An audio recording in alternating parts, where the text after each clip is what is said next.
చక్కెర తింటే డయాబెటిస్ వస్తుందా? తెలుసుకుందాం.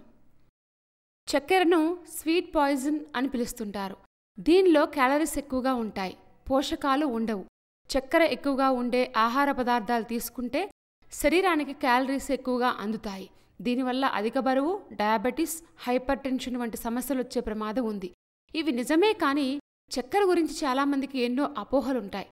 దీంతో చాలామంది వాళ్ళకి ఇష్టమైన స్వీట్స్ను పూర్తిగా దూరం పెట్టేస్తారు. చక్కెర గురించి ఉన్న అపోహలేంటో చూద్దాం. చాలామంది స్వీట్స్ చక్కెర తినడం ఓ వ్యసనం లాంటిది అని నమ్ముతూ ఉంటారు. అయితే చక్కెర ఎడిక్టివ్ అని ఎలాంటి శాస్త్రీయ ఆధారాలు లేవు.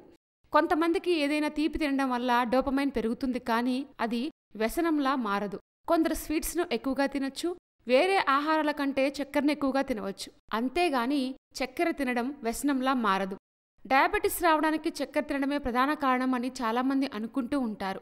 డయాబెటిస్ను సాధారణ భాషలో షుగర్ అని పిలుస్తూ ఉంటారు. అయితే స్వీట్స్ తినడం ఒక్కటే డయాబెటిస్ రావడానికి కారణం కాదు. డయాబెటిస్ రావడానికి జీన్స్, వయస్సు, బరువు, లైఫ్ స్టైల్, శారీరక శ్రమ స్థాయిలు, పీసీఓఎస్ వంటి మరెన్నో కారణాలు కూడా ఉంటాయి.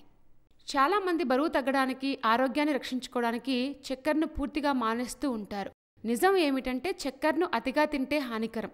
స్వీట్స్ మరియు సాఫ్ట్ డ్రింక్స్ వంటి చక్కెర పదార్థాలు ఆరోగ్యానికి హాని చేస్తాయి. పండ్లు, న్యాచురల్ షుగర్స్ తీసుకోవచ్చని నిపుణులు అంటున్నారు.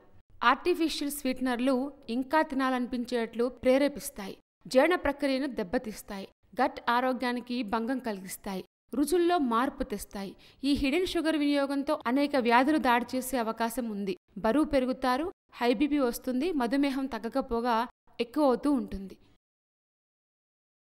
చక్కెర గురించి ఉన్న అపోహల గురించి తెలుసుకున్నాం కదా. ఇలాంటి మరిన్ని విశేషాల కోసం మా ఛానల్ సబ్స్క్రైబ్ చేసుకోండి.